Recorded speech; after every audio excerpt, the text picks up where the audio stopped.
locked in the bathroom, with a tampon in her hand. Natalia didn't even know what it was. But that was where the dirty game that hid a dark truth began. After all, was she an innocent child or a threat in disguise? The true story that shocked the world continues. The episode begins with Natalia telling what it was like when she lived with the Barnetts.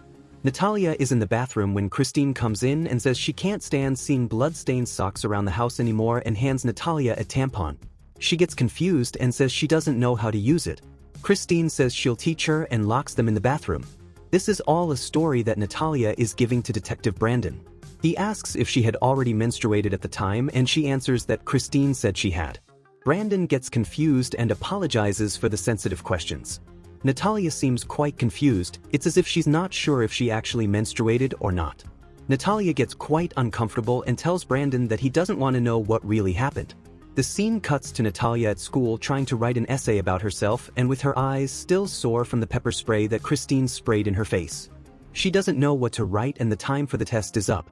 She walks home remembering Christine's harsh words. She walks for a long time and even eats food from the trash. When she can't take it anymore, she stops to rest with her badly injured feet. At that moment, a woman in a car sees her and offers to help her, thinking that Natalia is a child. Natalia refuses, but the woman gives her bandages. She asks where Natalia lives and offers a ride, but Natalia refuses any help. She says that she is 22 years old and that she only looks like a child because of her condition. They hear gunshots and, frightened, Natalia accepts the ride. In the car, the woman identifies herself as Cynthia. They talk and tell a little about themselves. Natalia lies about her closeness to her parents just before they get home. Cynthia sees Natalia's difficulty and continues to help the girl. She takes Natalia's bag and mail. Before leaving, she asks to use the bathroom and Natalia has no choice but to let her in. Cynthia is shocked when she sees Natalia's house and soon realizes that she had lied about some things. She looks and moves things around as if she wants to find something. She offers to take Natalia shopping with the assistant's card she found in the mailbox. Cynthia convinces her by being very friendly with Natalia. Natalia asks if she knows her parents and she says she doesn't. At the market, they continue talking while they go through the groceries and they are already getting along very well.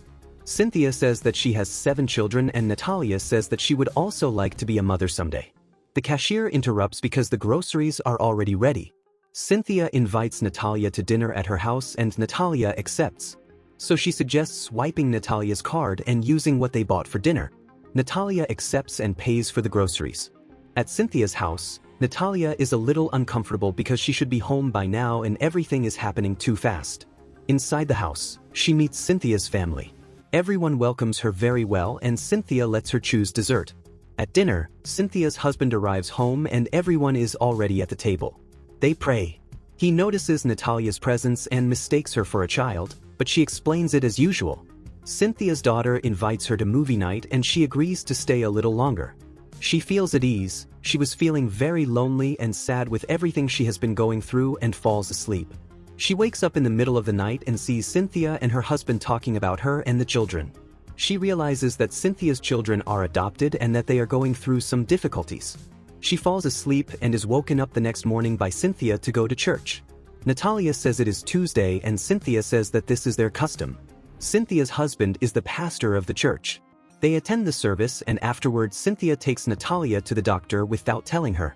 When she realizes that she is not being taken home, Natalia gets angry and says that she is not going in.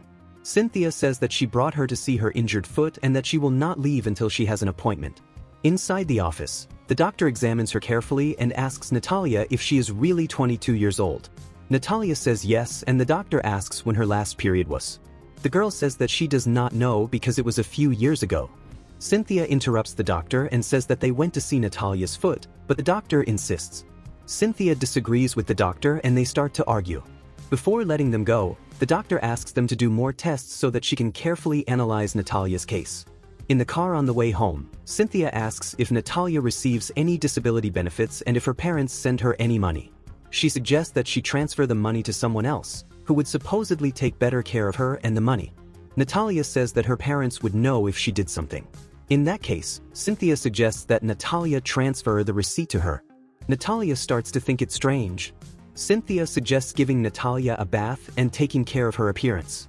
At that moment, Natalia loses her patience and hits Cynthia and says that she wants to steal her money. The atmosphere becomes tense and Natalia says that she didn't mean to do that. Cynthia is very understanding and this leaves Natalia confused because she is not used to this type of treatment. They reconcile and apologize to each other. Cynthia asks Natalia to stay with her until they return to the doctor and then she can go home. Natalia agrees. In the next scene, Natalia goes with Cynthia to the bank to transfer her benefit to Cynthia's name. She still seems doubtful but goes ahead with the transfer anyway. Whenever she sees a car that looks like the Barnetts, she gets scared. They return to the doctor and Natalia tells the doctor that everything has been going very well. The doctor says that Natalia seems a little nervous. At that moment, Cynthia's phone rings and she and her husband look at each other without saying anything. The doctor continues to say that Natalia is in a lot of pain and that this is normal for her, but she also noticed that her bones are spaced, which proves that she is a child and not an adult. She confronts Cynthia and her husband, who identify themselves as Natalia's parents. At that moment, the doctor opens the office door and Detective Brandon enters, identifying himself as being from the Child Trafficking Division. The transfer of Natalia's benefits, the false documentation and the forged relationship make them suspects. Natalia is quite disoriented and confused. Brandon asks Natalia directly if they are telling the truth and asks who abandoned her alone in her apartment. Scared, she says she's fine, while remembering Christine's words. She repeats the story she agreed with Christine over and over. She gets really scared and afraid of what might happen. The doctor insists that she still has baby teeth. Cynthia and her husband pick up the girl and leave, but before they do, Brandon leaves his card with her. On the way back, Cynthia's phone rings again and she answers it. It's Christine. She says that Natalia is very dangerous and that she should take her back to the apartment before her family gets hurt. Natalia runs away aimlessly, remembering a time when Christine beat her and made her leave the house to walk barefoot. When she comes back, her feet are extremely injured and her socks are covered in blood, socks that she hides under a box in her closet. Night falls and Cynthia finds Natalia sitting in a park. She tries to cheer the girl up, but Natalia asks what Christine said about her.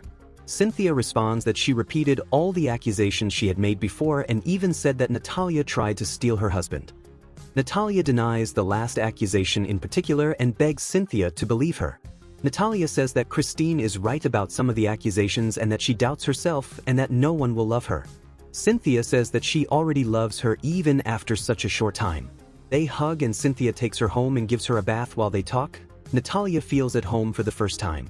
At church the next day, she feels ready to talk to the detective about her story. What if everything you believed was a well-told lie?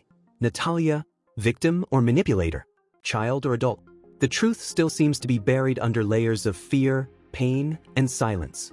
If this story touched you, leave a like. It helps us a lot to continue bringing this type of content. Subscribe to the channel because the investigation is far from over and the next chapter could change everything you think about this case. Comment below. Who do you think is telling the truth? Christine, Cynthia, or Natalia? Thanks for watching this far. I'll see you in the next video. See you then.